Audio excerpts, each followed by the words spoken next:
Salam hörmətli müəllimlər, dəyərli müdavimlər. Bu videoda 30 may 2025-ci ildə keçirilmiş fənlər üzrə sertifikasiya sınağı olub. Hal-hazırda kimya fənninin kurikulum hissəsinə baxacağıq. Yəni kimya fənni üzrə olan 51-dən sonra başlayan kurikulum suallarının izahına baxacağıq. Eyni zamanda kimya fənnindən əlavə digər fənlərində sertifikasiya sınağı keçirilib. Həmin fənləri də izah edib YouTube kanalında yerləşdirəcəm inşallah. Gəlin başlayaq 51-ci sualda. Həm mövzuları təkrarlayaq, eyni zamanda sualları bir yerdə cavablandıraq. Deməli, 51-ci sualda yazıb ki, summativ qiymətləndirməyə aid olanı seçməliyik. Şagirdlərin yarımillik qiymətlərinə təsir göstərirmi? Şagirdin topladığı bal, şagirdin yarımillik hesablayanda təsir göstərirmi? Təbii ki, təsir göstərir. Bu summativə aiddir. Bu düzdür. Elə doğru cavabı istədikləri üçün elə A variantını götürürük, sadəcə digər variantlarda təhlil edirik. İndi ola bilər ki, aramızda başqa variant götürən müəllimlərimiz də ola bilər. Şagirdin gündəlik fəaliyyətini, gündəlik, hər gün davamlı aparılan qiymətləndirmə formativ qiymətləndirmədir. Ona görə B-ni götürmürük. Şagirdin təlim inkişafını izləmək. Gəlin bu sualın üzərindən təkrarlayaq. İrəliləmək, izləmək, gündəlik keçirilən qiymətləndirmə bunlar formativ qiymətləndirmədir. Bunu da silirik. Bu da formativ qiymətləndirməyə aiddir. İllik qiymətləndirməyə təsir etmir. Bu dəqiqə dedik ki, şagirdin illik və yarımillik qiymətinə təsir eləyir. Çünki şagird bal toplayıb axı summativdə necə illiyinə təsir eləməsin axı. İlliyə təsir etmir yazılıb, yanlış fikirdir. Düzgün cavabımız oldu A variantı. 51-ci sualın düzgün cavabı oldu A. Baxırıq 52-ci suala. 52. Bu Y variantı da var idi, Y-sinə də baxaq. Qiymətləndirmə meyarı mövzuya və dərs ərzində. Dərs ərzi summativ axı, dərs hər gün davamlı keçirilən bir qiymətləndirmə deyil. Ona görə Y-ni də çıxırıq. Düzgün cavabımız oldu A variantı. 52-ci suala baxırıq. Müəllim şagird dərsdə söhbət etdiyinə görə ona bütün sinifin qarşısında irad bildirir. Yəni, müəllim şagirdə dərsdə söhbət etdiyinə görə bütün sinifin qarşısında həmin şagirdə öz iradını bildirir. Bu davranış müəllimdə hansı bacarığın zəifliyindən xəbər verir? Əslində, mən bütün sinifin qarşısında şagirdə iradə bildirməli deyildim. İndi şərtdə də deyir ki, müəllimdə hansı bacarıq zəifdir? Hansı bacarığın zəifliyindən xəbər verir? Gəlin variantları oxuyaq. Təlim materiallarını şagirdlərin yaş xüsusiyyətlərini uyğunlaşdırmaq bacarığı. Ümumiyyətlə, bu şərtdə nailiyyətdən söhbət gedirmi? Getmir. Burada davranışdan söhbət gedir. A-nı silirəm. İntizam pozuntularına qarşı sərt reaksiya göstərmək. Mən ümumiyyətlə, müasir təlimdə niyə şagirdə qarşı sərt reaksiya göstərməliyəm? Bu avtoritar rejimə aid bir bənddir, B variantı. B-ni də çıxırıq, B səhvdir. Sinif daxili kommunikasiya nə deməkdir? Ünsiyyət, əməkdaşlıq, yəni danışmaq, ünsiyyət qabiliyyəti. Sinif daxili kommunikasiya və pozitiv intizam qorumaq bacarığı bəli, zəifdir. Yəni, biz düzgün şəkildə ünsiyyət qurmaq, pozitiv bir mühit olsaydı, belə bir hal baş verməzdi. Düzgün cavabımız oldu C variantı. Yəni, bu doğru fikirdir. Digər variantlarda baxaq. Şagirdlərə qarşı obyektiv qiymətləndirmə meyarı. Ümumiyyətlə, sualın şərtində qiymətləndirmədən söhbət getmir də, davranışdan söhbət gedir. Bu variantda çıxırıq. Dərs zamanı texnologiyalardan düzgün istifadə etmək bacarığı. Yəni, bu Y variantının şərti nəsadiyyatı varmı? Xeyr, yoxdur. Müəllim şagirdə bütün sinifin qarşısına onu elə bir ki, səhvini bildirdi, onu irad bildirdi. Bunun texnologiyaya heç bir aidiyyatı yoxdur. Düzgün cavabımız 52-də oldu, C variantı. 53-cü suala baxırıq. Şagird hər gün dərsə gecikir. Müəllim də hər dəfə onun gecikmə səbəbini soruşur. Da ki, Aygün dərsə gecikir. Hər dəfə deyirəm ki, Aygün, dərsimə niyə gecikmirsən? Nəticədə hər gün dərs prosesi bölünür, dərs prosesinin axıcılığı itir. Sənə kim icazə verir, məndən sonra sinifə daxil olursan və s. Yəni, söhbət eləyirik, dərs prosesinin axıcılığı itdi. Deməli, mənim sinifimdə nə yoxdur ki, belə bir hallar baş verdi? Mənim sinifimdə müəyyən sinif daxili ümumiyyətlə, sinifimizi idarə etmək üçün nə var idi bizdə? Gözlənti, prosedur, qayda, sinif daxili konfliktlər. Bizdə sinifimizdə prosedur, qayda yoxdur. Yoxdur ki, şagird hər dəfə gecikir və müəllim də şagirddən səbəbini soruşur. Mənim də dərs prosesinin axıcılığı itir, şagirdlərin fikri yayılmış olur. İndi baxın, sualın şərtli yazır ki, bu sinifin idarə edilməsinə hansı yanlışlığa yol verildiyindən xəbər göstərir. Şagirdin ciddi davranış problemi vardır. Şagird sadəcə dərsə gecikir də, yəni niyə ciddi bir problem olsun ki bu? İdarə etmədə qayda və prosedurlardan istifadə olunmur. Bəli, indi hətta variantlara baxmamış cavabı özümüz tapdıq ki, sinifdə və prosedur, sinifimizin içində yəni qayda və prosedur olmadığı üçün şagird hər gün dərsə gecikir, hər gün də mən səbəbini soruşuram. Deməli, sinifimdə dərsə gecikmə halı ilə bağlı bir prosedur yoxdur. Uzağı prosedura əməl etməsəydi də qayda qoyardım. Deməli, bunlardan heç biri yoxdur sinifdə. Düzgün cavabımız oldu B variantı. Müəllim-valideyn münasibətdən düzgün qurulmamışdı. Burada şagird dərsə gecikir. Mən də şagirdlə, yəni qapının ağzında dayanıram, sual verirəm ki, niyə gecikmirsən? Bu valideynə heç bir aidiyyatı yoxdur. Sinifdə bullyingin olmasından xəbər vermək. Bullying nə deməkdir? Qısnamaq, sıxışdırmaq. Burada belə bir hal olmadı. Müəllim-şagird münasibəti düzgün qurulmamışdı. Bu sinifi düzgün idarə etməkdən söhbət gedir. Müəllim-şagird münasibətindən getmir. Ona görə düzgün cavabımız oldu. 53-cü sualda B variantı. 54-cü suala baxırıq. Deyir, tapşırıq. İndi tapşırığa baxaq görə tapşırığımız necədir? Təsəvvür edin, siz ekoloji problemləri araşdıran qrupun üzvüsüz. Sizə müəyyən bir ərazinin içməli suyunun dadı, iyi, tərkibi ilə bağlı şikayət daxil olmuşdur. Sizin öhdəliyiniz 3 fərqli su mənbəyindən nümunələr götürüb, onların tərkibini, onların codluğunu, bulanıqlıq dərəcəsini ölçməklə iddianın doğru olub-olmadığını müəyyənləşdirməlisiniz. İndi bizə deyirlər ki, ekologiyada problem var və s. Suyun dadı ilə, tərkibi ilə bağlı şikayətlər var. İndi biz də araşdırmaq istəyirik ki, görək düz deyirlər, səhv deyirlər. Doğru olub-olmadığını müəyyənləşdirməkdən ibarətdir. Datalar tapılmalı, cədvəl şəklində təqdim edilməli və problemin həlli üçün müzakirələr, ümumiyyətlə datalar tapmaq lazımdır, cədvəl hazırlamaq lazımdır. Ümumiyyətlə bu hansı fəndən söhbət gedir? Bu kimya fənnidir. Kimya. Yəni suyun codluğundan söhbət gedir və yaxud elə kimyanın sınağını işləyirik də hal-hazırda. Bu kimya fənnindən söhbət gedir. Biz indi nəyə tapmalıyıq? Yəni tarixləri tapmalıyıq, bununla uyğun bir cədvəl hazırlamalıyıq, cədvəli toplamalıyıq və s. Hansı fənlə inteqrasiya eləyirik? Riyaziyyat fənninə inteqrasiya eləyirik. İndi gəlin, məsələn, burada bu sualın şərtində fənnüstü inteqrasiyanın adını gördük, yəni həyatla əlaqələndirmək gördük, biz burada yoxdur. Gəlin, sürətli şəkildə variantları çıxaq. Y-ni çıxırıq, D-ni çıxırıq, B-ni də çıxırıq.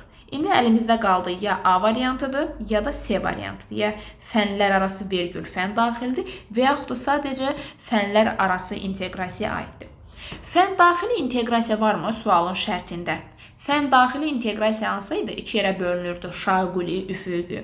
Burada yəni fərqli siniflərin adı çəkilməyib. Yəni şaquli inteqrasiya yoxdur. Hal-hazırda öyrəndiyim, bundan öncə keçən ilin öyrəndiyimiz məlumatların inteqrasiyasına söhbət getmir burada. Yəni fərqli siniflərdən söhbət getmirsə şaquli yoxdur. Fərqli kimyanın fərqli məzmun xəttlərindən də söhbət getmədi burada. Yəni fən daxili yoxdur burada. Bu yalnız nədir? Fənlər arası inteqrasiyadır. Biz kimya ilə başqa bir fəndir. Cədvəldən hesablamaq, ölçməkdən və s. söhbət gedir. Bu kimya və riyaziyyat fənni arasında inteqrasiya olduğu üçün sualımızın cavabı fənlər arası inteqrasiyadır. 54-cü sual düzgün cavabımız oldu C variantı. 55-ə baxırıq. Məktəbimizin kimya laboratoriyasında yerə az miqdarda turşu tökülüb, dağılıb yəni. Tökülən turşunun miqdarı təxminən 100 milli. Konsentrasiyası isə 1 millidir.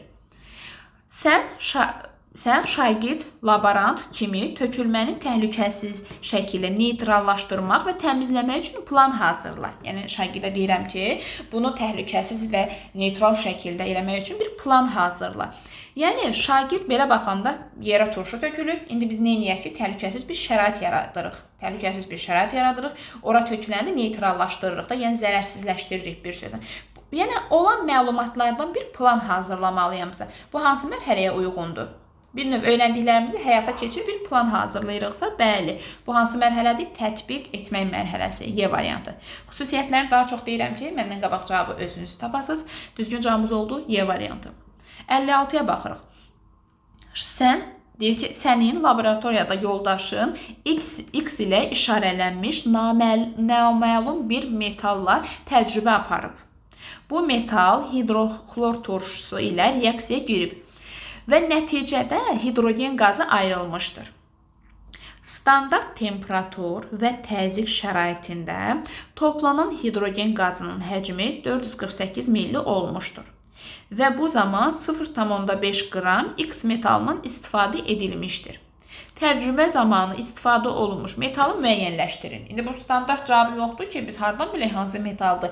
Gərək biz burada həll eləməliyik, hesablamalıyıq. Bu qədər hidrogen qazı ayrılıb, bu qədər maddə, metallardan söhbət gedir. Yəni burada iş gedir, proses gedir. Öyrəndiklərimizi indi nə edirik? Həyata keçiririk. Yəni hansı mərhələyə uyğundur? Bəli, tətbiq etmək mərhələsinə uyğundur.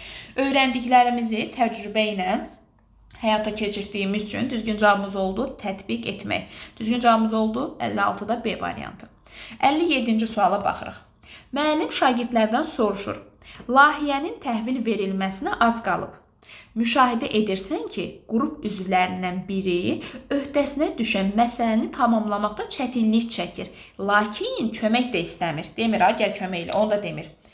Belə olan halda nə edərdin? Hansı cavab deyir? Baxın, sualın sonunu oxumaq lazımdır. Hansı cavab şagirdin əməkdaşlıq və problem həll etmə bacarığının yüksək olduğunu göstərir? Yəni, variantlara baxırıq.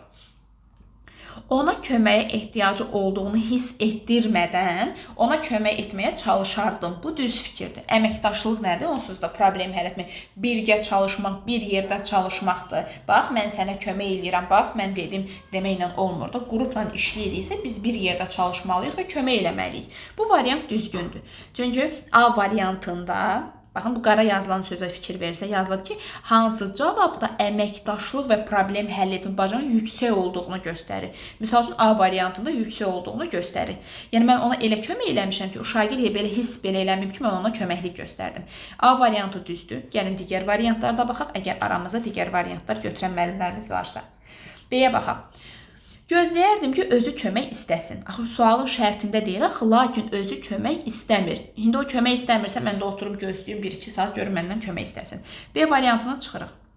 Müəllimə xəbər verərdim ki, filan şagird işi çatdıra bilmir. Müəllim özü tədbir görsün. Da biz əməkdaşlıqdan danışırıqsa, bu necə əməkdaşlıq oldu ki, müəllimə deyirəm, müəllim, gəlin özünüz bir tədbir görün. Da məndə əməkdaşlıq və problem həll etmə bacarığı olmadı ki, məndə. Bunu silirik. Digər varianta baxırıq. Mən onun yerinə işi tamamlamağa çalışardım ki, qrup işi yubanmasın. Axı, biz əməkdaşlıqdan danışırıqsa, mən digər şagirdin yerinə necə işi görə bilərəm? Biz əməkdaşlıqda birgə çalışmalıyıq. Ona görə bunu da silirik. Öz işimi vaxtında bitirib, digərlərinə qarışmazdım. Hər kəs özü məsuliyyət, özünüz bilərsiniz. Mən qarışmıram heç kimə, yəni mən heç kimə qarışmıramsa, burada axı əməkdaşlıq olmadı. Ona görə Y variantında silirik. Düzgün cavabımız oldu 57-ci sualda A variantı. Daha sonra 58-ci suala baxırıq. Sinifdə plastiklər gündəlik rahatlıq yoxsa ekoloji təhlükə mövzusunda dərs keçirilir. Şagirdlər qruplarla işləyərək təqdimat hazırlayırlar. Deməli, uşaqlar qruplarla işləməlidir və təqdimat hazırlamalıdır. Bir qrupa yaxınlaşdıqda görürsünüz ki, şagird bütün işləri tək yerinə yetirir. Deməli, qrupun içindədir, amma işləri tək yerinə yetirir. Digərləri isə diqqətsiz və pasiv davranır. Uşaqların ümidi qalıb bir uşağa ki, bu işləyir, digərləri söhbət edirlər. Diqqətsiz və passivdirlər, iş görmürlər. Müəllim bu vəziyyətdə, sualın şərtində düz oxumaq lazımdır. Müəllim bu vəziyyətdə qrup daxili əməkdaşlığı artırmaq və bütün şagirdlərin iştirakını təmin etmək üçün hansı addımı atsa daha effektiv olar. Yəni, mən neyiniyim ki, qrupda olan bütün şagirdlər işləsin, hamısı bir-birinin əməkdaşlıq eləsin. Gəlin, variantlara baxaq. Qrupa xəbərdarlıq edirsiniz ki, qeyri-bərabər iştiraki qiymətə təsir edəcək. Yəni, tutaq ki, mən xəbərdarlıq eləsəm, şagirddə daha əməkdaşlıqdan söhbət gedir. Mən şagirdə yaxınlaşıram, deyirəm ki, uşaqlar, özünüz bilərsiniz. Əməkdaşlıq eləməsiniz, bu sizin qiymətinizdən çıxılacaq. Bu səhvdir.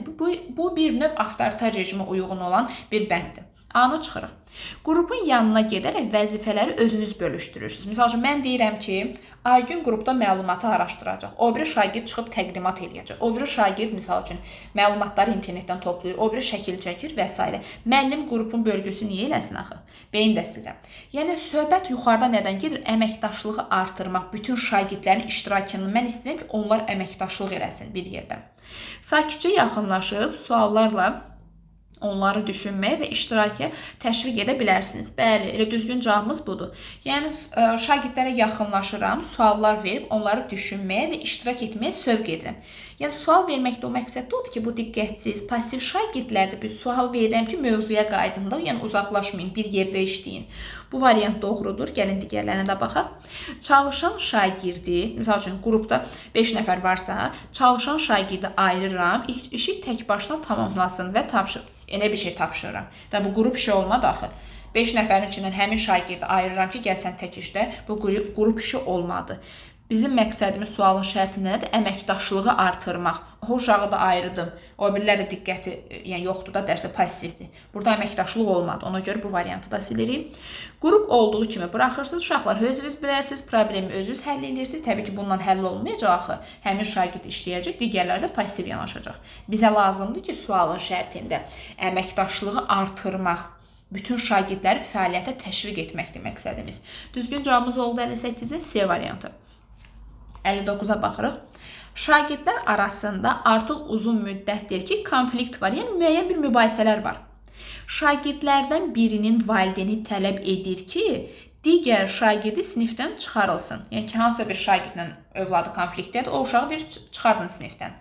Bu situasiyada müəllimin atdığı hansı addım doğru hesab edilə bilər? Valideyn deyir ki, qrupdan Aygünü çıxardın. Mən də Aygünü götürüb çıxarda bilmərəm axı sinifdən. Hansı addımı atsam doğru olar sizcə? İndi gəlin variantlara baxaq.